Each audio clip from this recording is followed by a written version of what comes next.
Well, hello there. I'm looking at this crazy curl. Look at that crazy curl. Anyway, strange. Okay. Hey, hi. Just got back from our friend Lisa's house in California for a much needed break. Thanks to Lisa and lots of frequent flyer miles, we were able to take a nice little break. And while we were there, of course, we went over some funny old stories that happened to us. And one of them I thought I'd share with you because it is kind of funny. One time I went to visit her, and she was just kind of in the middle of moving between from San Francisco to Reno. And she had, while we were there, like for 3 days straight while I was there, she had construction guys and all sorts of service people calling her all the time. And she just kind of mentioned, man, I just wish I'd have like just a day break where they'd stop calling me. And I just offhandedly mentioned, just don't answer. Just let it go to voicemail and then you can return it on your time. I don't know if she was really convinced to do it or not. I just kind of mentioned it and then we went on. Well, she dropped me off at the airport. I said goodbye. And then I went to stand in line at the Delta desk. And as I was getting ready, I thought, oh yeah, I got to get out my driver's license. And I reached down and my purse wasn't there. I left it in the back of Lisa's car. I know, in the back, like right on the floor. And okay, I'll call her. Wait, my phone is in my purse. Okay, maybe I should, get some quarters out and use a payphone. Wait, I'm penniless in San Francisco. I don't have any money. All my money is in my purse. Okay, I'll call Lisa and maybe she'll turn around and come back and give me my purse.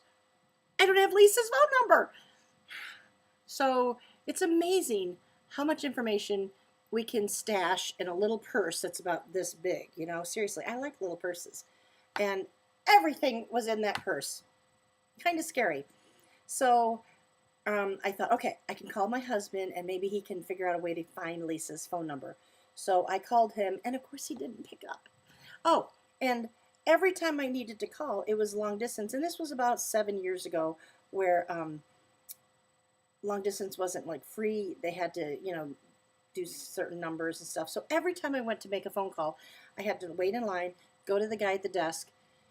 He had to call his manager. We had to wait for the manager to get unbusy, come over with his little key, unlock the phone, dial some numbers, then I could start dialing. And so I had to call John. He didn't pick up. I told John, you've got to find Lisa's number and I'm going to call you back in like 5 minutes. So I did. Fortunately, he found Lisa's number, so I started calling Lisa. Of course, the guy had to come over and unlock everything. And Lisa decided not to pick up. She decided to listen to my own advice and wasn't picking up the phone anymore. So I thought I might not ever get to her, but I kept trying. I called every 5 minutes for like 5 or 6 times, and of course, it's getting closer and closer to my plane leaving. Finally, I get the brilliant idea. I'm going to call my cell, and hopefully the ringer's on, and Lisa's going to hear my cell ring, and she's going to turn and see my purse on the floor, and she'll turn right around and come back and find me and give me my purse. That was the plan. So I'm standing at the desk with the Delta employee behind the desk, and I start ringing. Of course, the manager had to come around for the umpteenth time and do all that unlocking business. It was a pain in the butt, trust me. So I call. As I'm standing there, I hear I hear it not only in my ear, but I hear it somewhere else.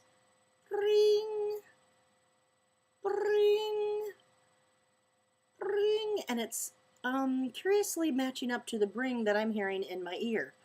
And the guy behind the counter is hearing that too, and he gives me this look. Like, seriously, after all these times? And I was like, excuse me, I'll be right back. Yeah. So I turned and slunk away and leaned over to think, well, maybe my phone is in my suitcase or something. So as I leaned over to look in my suitcase, there was my purse hanging right over my shoulder like it always is. It's kind of small, so it's easy to miss. I don't know. That's how I always carry my purse, and it was still there. Kind of embarrassing. So I rushed back in line and made sure I didn't get the guy who was helping me every time. Sorry, I have a cat tail in my frame. Um, but it was, yeah, just a little embarrassing. So next time you feel like you're lost and alone or stranded, you're not. You've got a friend, and he's probably hanging right around your neck. All right. So tell me, let's see, an embarrassing thing that you've done or some mysterious thing has shown up or happened when you least expected it. All right. Till next time.